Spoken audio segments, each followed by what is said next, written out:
ओम शांति। आज की मुरली 1 Feb 2024।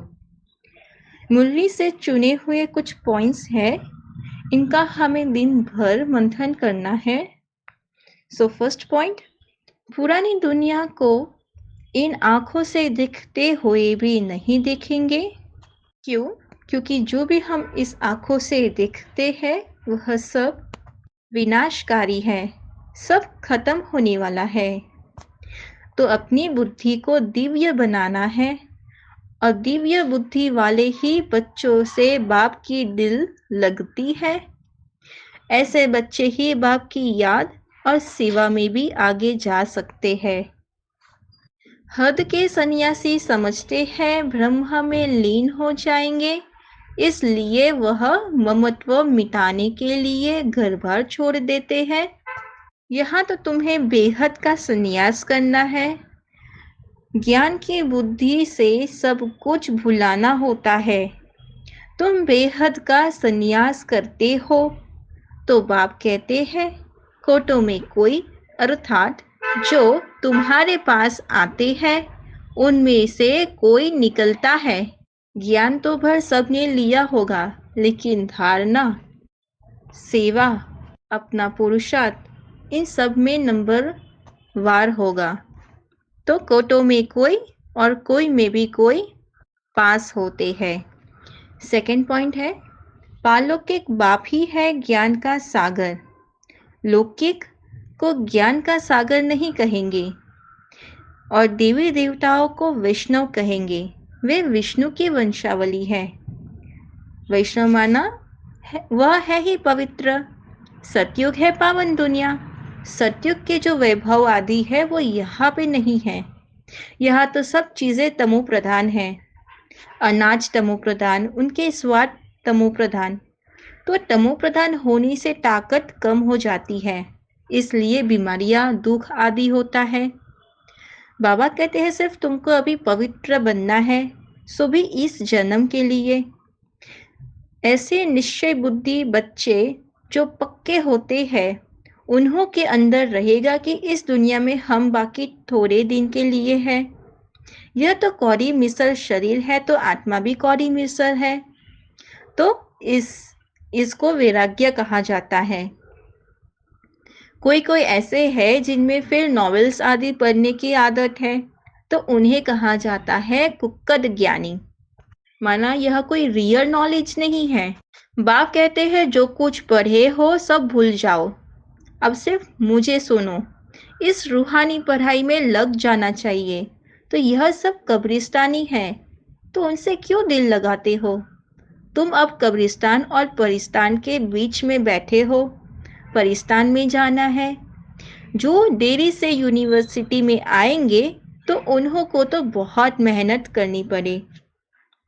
Third point है ब्रह्मा के बारे में कि ब्रह्मा का मंदिर है, दाढ़ी वाला दिखाया है, परंतु उनको तो कोई याद नहीं करता क्योंकि उनसे वर्षा नहीं मिलता है। आत्माओं को वर्षा मिलता है हद का और एक बेहद का। वह लौकिक बाप से मिलता है, दूसरा पारलौकिक बाप से मिलता है। तो यह तो हो गई वंडरफुल बातें।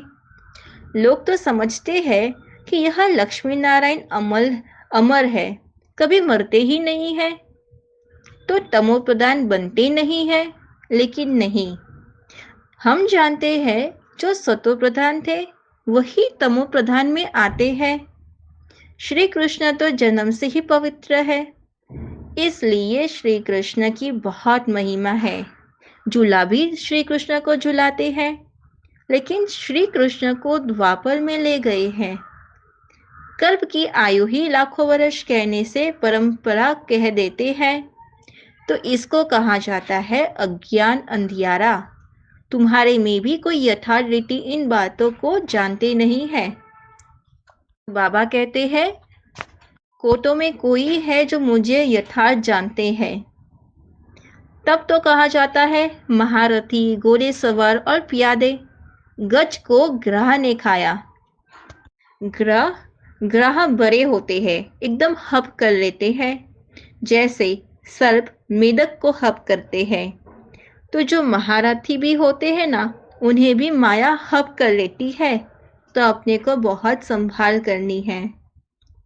फोर्थ पॉइंट है, भगवान को बागवान, माली, खिवैया क्यों कहते हैं?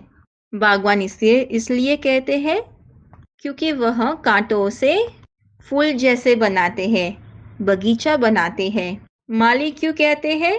क्योंकि बाबा आकर रोज हमें मधुर महावाक्य ज्ञान के सुनाते हैं, ज्ञान की छींटे देते हैं।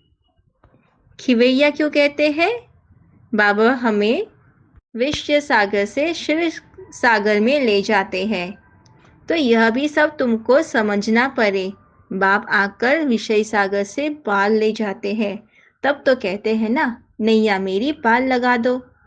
नैया को पार करने वाला वह खिवैया है, और वह कहते हैं, हे बच्चे, तुम सब अपने को आत्मा समझो।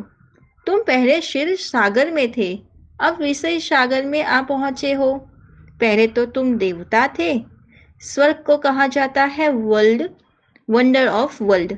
सारी दुनिया में रूहानी वंडर है स्वर्ग। स्वर्ग है वंडर ऑफ वर्ल्ड।